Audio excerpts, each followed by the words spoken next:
Welcome to桂産直便. This is an interview program which brings the hottest research sheets directly from Kyoto University's Graduate School of Engineering. The research sheets of this week is multi-scale simulation method. The simulation method for predicting complex liquid polymers.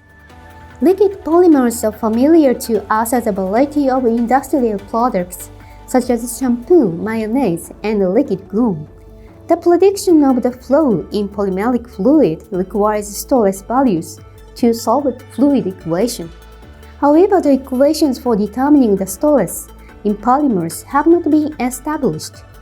The multi-scale simulation method, which deals with micro and macroscopic phenomena simultaneously, is effective for the prediction of flow. However, MSS methods have not been applied to complex real-world problems due to their enormous computational requirements. Currently, research is underway to solve this problem.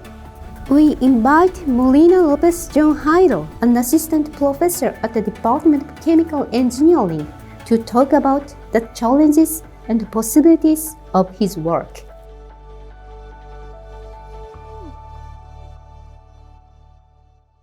Hello, MOLINA sensei. Could you introduce yourself? Yes, of course. So my name is John MOLINA. I'm originally from Colombia and have been in Japan and Kyoto University for 10 years now. I'm currently an assistant professor in the Department of Chemical Engineering. And we are working on understanding the behavior of complex soft matter using computational simulation approaches. Interesting. So your research focuses on the prediction of the flow of polymeric fluid, soft matter. So we are all familiar to mayonnaise and glue. And in your research, you mentioned that they are also polymeric fluid, right? That's correct. So polymeric fluids are all around us in, let's say, food products, but also plastics, rubber, and most modern materials and electronics. They use polymers in some way. So our interest has been to understand what determines the material properties of these materials, so that hopefully one day we can propose better ways to design them. Right? So, for example, most polymeric materials are created by having a polymer melt. We take this polymer melt and we make it flow. By making it flow, we can mold it into the shape that we want. Then we cool it, and from this we can take our finished product. But the materials of this product are going to depend on the microscopic arrangement of the polymer chains. And this will depend on all of the history of this process. So how it flowed, how it was cooled down. So if we can understand this at the macroscopic level, hopefully we can make the connection to the macroscopic material properties, and in this way provide, let's say, industry partners with the technology that they would need to design the polymeric materials from the bottom up. It seems very interesting and also so challenging works. So could you tell us the interesting, fascinating aspects of your research? Okay, so there's many interesting aspects. Let's say in general, we are interested in soft matter, and for these systems, you typically have a hierarchy of length and time scales. So in the polymeric flows, At the microscopic level, we need to worry about the individual chain dynamics, how the chains, for example, are entangled to themselves, how these entanglements are created and destroyed, but this is only part of the problem. We also need to worry about the macroscopic flow behavior. So we have things happening at the microscopic level very fast and things happening at the macroscopic level on much shorter timescales. And this makes it incredibly challenging to study. Right? So this is what makes the field so interesting, but at the same time so challenging. You could think of starting with a purely microscopic description. So we know the equations, we know at the microscopic level, say, how things are built up. But if you wanted to do the simulations purely from a microscopic description, you would need almost infinite computational time and resources. Yes, so at last you mentioned how to correlate the microscopic information and the macro informations. So actually, how do you exactly to do this? This is an excellent question. So this is where these so-called multi-scale simulation methods come in. So as the name says, they are methods that couple directly two different length scales or time scales. So for our particular problem, we would have a model of microscopic polymer chains directly coupled to a flow solver that allows us to compute the macroscopic flow. So this particular research is not something I'm an expert at, but Taniguchi sensei has been working on this for many years, and I was very familiar with his work. So I knew about these multi-scale descriptions. I knew how powerful they were, but I also knew how expensive they were.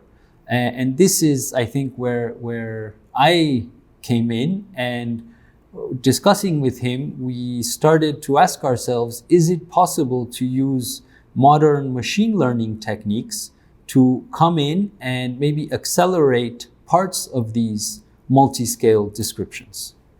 So this is our cluster room. We have around 10 racks of multi-core systems. I think in total we should have something like 1,000 cores that we use to run our multi-scale simulations. And recently we also started using GPU workstations. And yeah, this is for, let's say, our small scale calculations. For very large calculations, we are running on the university supercomputer, which I don't think we have access to. Could you explain about the machine learning physics? Of course. So when we started this project almost 4 years ago, there had been, I think, a very noticeable explosion in machine learning in general. I think we've all seen examples, particularly for image and video analysis, of how powerful machine learning can be.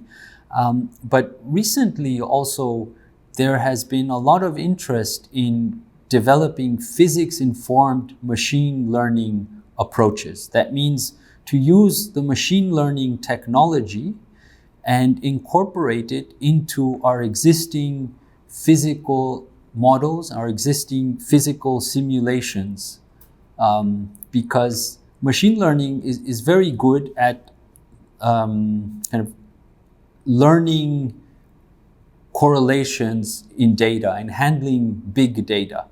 So it can be a very powerful tool to incorporate into the kind of multi-scale simulation methods that we are interested in. But here we have to be careful, because we don't just want to blindly apply machine learning. We want to do it in a very targeted way, in a way that kind of respects the physics of the problem. So we want to develop the machine learning framework so that it fits nicely within our physics-based approach. And this is what we are trying to do, and not just us. This is now a very exciting area of research in physics and materials modeling. Could you explain more detail about how do you connect with machine learning with physics? Okay, this is a difficult question to answer because I think it will depend on a case-by-case basis. So in our particular case, we have a well-established multi-scale simulation method, but it's very expensive. So on the one hand, we have the microscopic description for the polymer dynamics. On the other hand, we have the macroscopic flow. And in our case, what we did was we took the microscopic model, the data we generated from this microscopic model, and we analyzed it to be able to learn using a machine learning technique called the Gaussian process. We wanted to learn what is the constitutive relation. That means, how does the stress change as a function of the state of the system? So we're asking a very particular question about the physics of the system. So we can try to learn this from the simulation data that we generate at the microscopic level. And then we take this machine learning or machine learned constitutive relation and we put it into our macroscopic flow simulator. So we're not just replacing everything with machine learning. We are targeting specific aspects of our current approach, aspects that are, let's say, the most computationally demanding. And in that particular case, we're trying to replace this with a machine learning component. Oh, it's really interesting and seems to be challenging. So the next question is, how would you like to contribute to industrial field through your research? So this particular project, I think, can have clear industrial applications because what we want to propose is a bottom-up design framework. Right? If our machine learning approach works, we will be able to go from a microscopic polymer model all the way to a macroscopic constitutive equation that can be used to model realistic polymer processing flows. So then, instead of having to actually construct these materials in the lab and do the whole setup and test, and if it doesn't work, try again, now instead of doing this experimentally, you can do it in the computer from the microscopic level all the way to the macroscopic level. And hopefully this will provide kind of a computational design framework for creating the next generation of polymeric materials. What does the machine learning physics mean to you? Yeah, it means trying to learn physical laws from data in a way that respects the underlying symmetries, conservations, and basic physical properties of the system. So again, instead of simply applying some machine learning technique to data blindly, we want to structure it in such a way that it respects the physics of the problem. And hopefully this will allow us to consider more complex systems that show more interesting behavior and allow us to build more functional materials.